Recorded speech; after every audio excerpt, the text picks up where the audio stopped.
want one of these, too. There's so much that I want. How will I ever get a part of it? Use consumer economics. That's what they tell us in school. Study and you shall have. Right, Linda? Wrong, Frank. You ask yourself, what do I have to know to be a good consumer?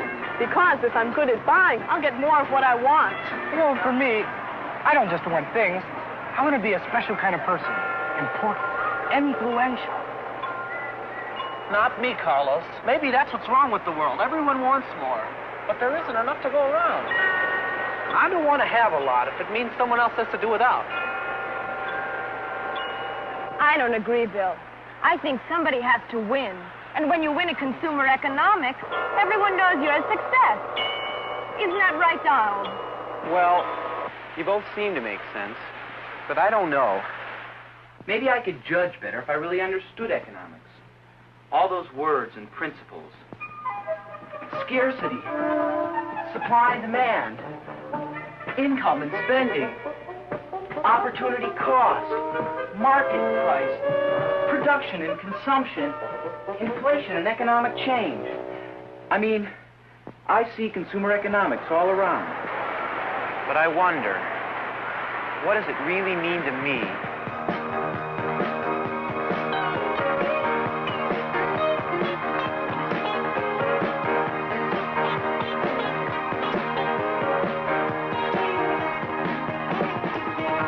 Consumer economics, what does it mean to me? It means we'll get the things we want, we'll have the things we see. Step right up, folks, and buy yourselves a brand new Beetle fencer. Until this moment, you've never seen one. But once I describe what it can do for you, you won't want to be without it.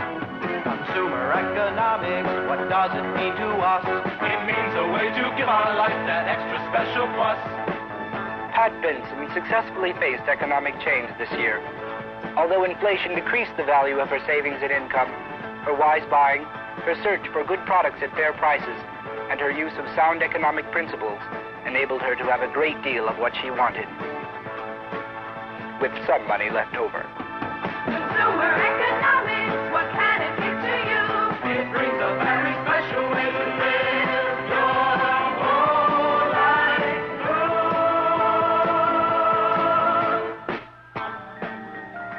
Do you mean there's a way to have everything I want, whenever I want it, like magic?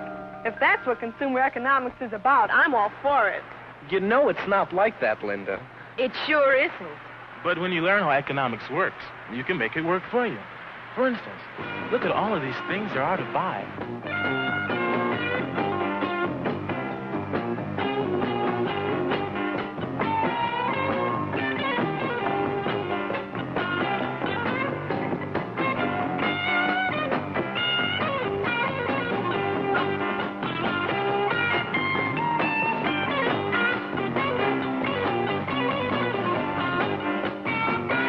Doesn't look like we could ever run short. But economists tell us about the concept of scarcity. What does scarcity mean to a person? Scarcity. It means everything has a price. I may not be able to pay the price of everything I want. Now, I don't have anything. But when I get a job or some other source of income, I'll earn money.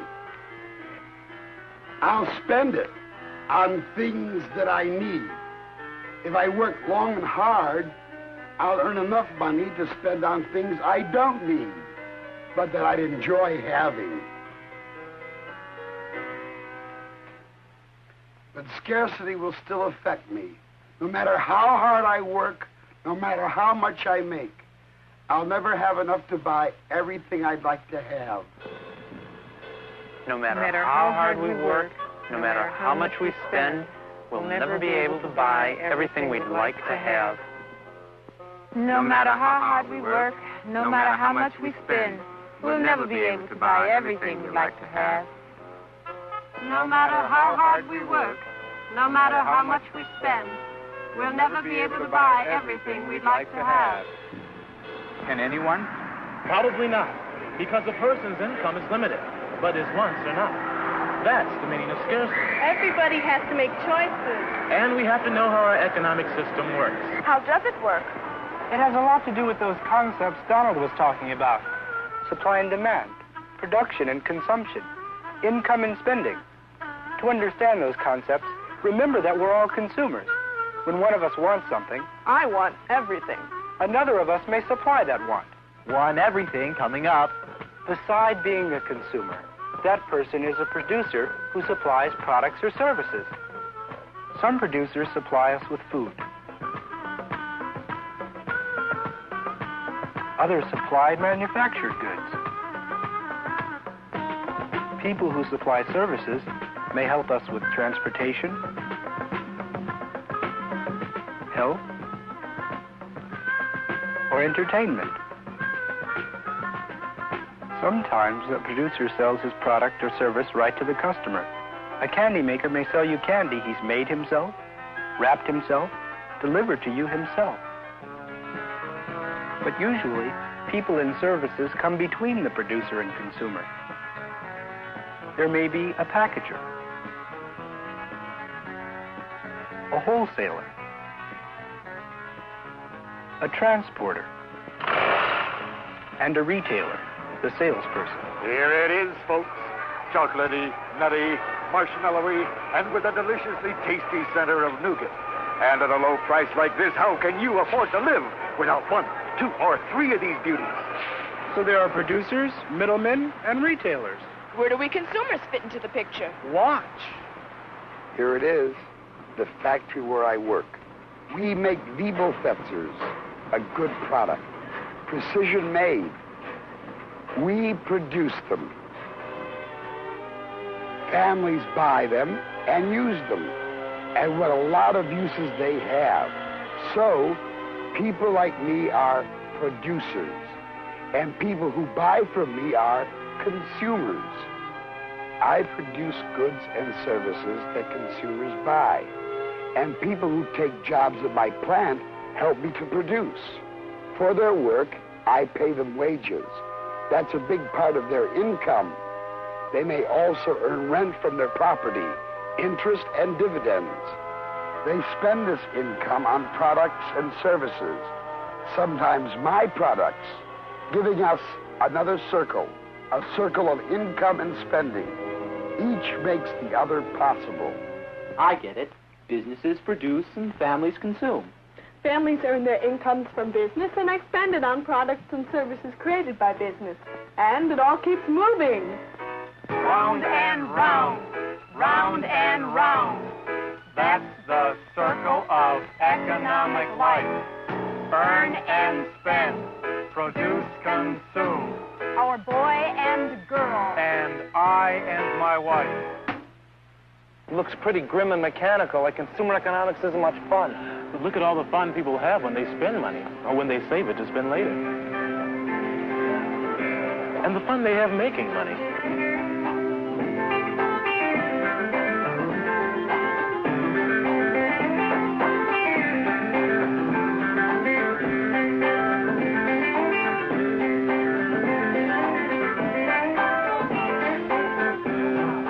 That's not exactly what I mean by making money, but you get the idea. People work. Sure. And producers and consumers keep our economy going.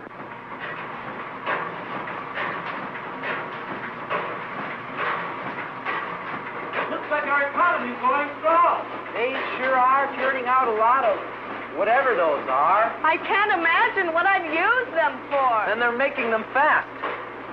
In an economy like ours, most producers make what they want, as fast or as slow as they want. Their guide is the consumer. I like it. In fact, I like it so much, I think I'm going to buy one, maybe two. In fact, I think I'll buy a dozen. I sure do hope they keep on producing them. That's how the system works. It depends on those concepts Donald was wondering about. Supply, demand, market price. Did you ever think about how these seem to go together? Step right up, folks, and get one of these little wonders for only $10. Just $9, we'll get you one of our demonstrator models. Thank you, sir. Friends, these models of modern science are on sale. The price will be only $8. Thank you, thank you. Friends, due to the approaching holiday, there will be a further reduction in price. Only $7. Thank you, thank you, thank you very much. And now it's time for our year-end clearance sale. Only $5. Buy them while they last. Frank, you can't sell those for $5. What do you mean I can't? Look how fast I can sell them for $5. We couldn't sell any for $10, but at $5. It costs $6 to make them. The price has to be high enough to pay the cost of production. I'll have to remember that. Price depends on cost, supply, and demand. Price depends on cost, supply, and demand. Price depends on cost, supply, and demand. This helps to explain some changes in our economy. When a producer's cost goes up, perhaps because workers are asking for higher wages, the producer may have to raise the price of his product. But people may stop buying. Competition can affect price, too. If most dealers are selling a product for $7, you probably can expect to get $8 for it. Good consumers can spot a bad deal. Then what's all this we hear about the consumer being at the mercy of the seller? Not people who put no time and effort. When the consumer knows how the system works, she's in charge. She's got power. Maybe like this. Mr. Finley, I like them all, but I don't like the color. If you had a green one, I'd buy it. National Wiebelfetzer, some of my customers are complaining. They want green ones, but you don't make them in green. Stop the production line. Consumer research based on a survey of our dealers reveals a market for our Model X 505 in green. We will produce 3,000 units per day in green.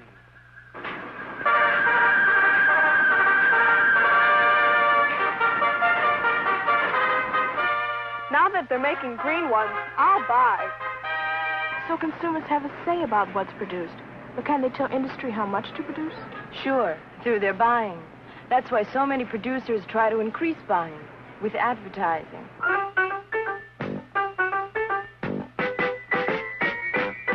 It's the prettiest thing you've ever seen. And now you can get it in sunny forest green. You know what we mean when you see it in green. Yeah. Whether you need a product or not, the producer advertises to build your demand for it. Love your new green Wiebelfetzer, Donald. Sometimes he appeals to your psychological needs. Freedom. The freedom you've always wanted. You get it with... He wants to make you buy it. And that's not such a bad idea if you can really use what he's selling. And if you don't need something else more. That brings up one of those economic principles that Donald was talking about. Opportunity Cost, our nation's favorite quiz game. Our contestants are Linda Sanford and Donald Olson. Linda and Donald, you each have $500 to spend and 1 minute to spend it. Remember, you can each select only one item. And now, let's start the clock. Oh, vacation. Thank you, Oh, seriously, all this. I want that cycle. I'm loving this. I want that vacation trip. Oh, No, I want the that stereo on the record. Oh, Please, I want to. oh, my goodness, those suits. I want those suits. That boat, that huge boat. CB radio. CB radio. I want that CB radio. Oh, that red Corvette. Oh, I want from my that collection. red Corvette. Oh, it's perfect for me. Tickets to the game. I want those tickets. Oh, what do I want? We can only have one thing apiece. It's not fair. Not fair? It must be fair because that's opportunity cost. Every time you use your money to select one thing, you lose the opportunity to buy other things. Every time you use your time to watch TV, you give up the time to read a book. There's only so much time and money available to you. And as time runs out on this game, like opportunity cost in everyday life, I'll ask you again, Linda and Donald, which one of these items do each of you want at the cost of losing the others? Decide, decide, decide, decide, decide, decide, decide, decide, decide, decide, decide, decide, decide, decide. Hey, Donald, Linda, don't worry. You'll have your whole life to decide what things you want the most and what you may have to do without to get them. And with a little learning, you can work it out. You learn what the best values are so that you can shop wisely. You learn about materials and manufacturing processes so you can choose intelligently. You'll learn how to make money for your needs with a career you're really happy with. You learn about saving, investing, to make your money grow. You'll learn more about economic change and how to react to it. But now, have we answered some of your questions, Donald? Well, let me think. Scarcity. No matter how hard I work, no matter how much I make, I'll never be able to buy everything I'd like to have. Those circles of economic activity. Round and round, round and round. That's the circle of economic life. And the way that... Price depends on cost, supply, and demand. Price depends on cost, supply, and demand. And? Our nation's favorite game, opportunity cost. You're right.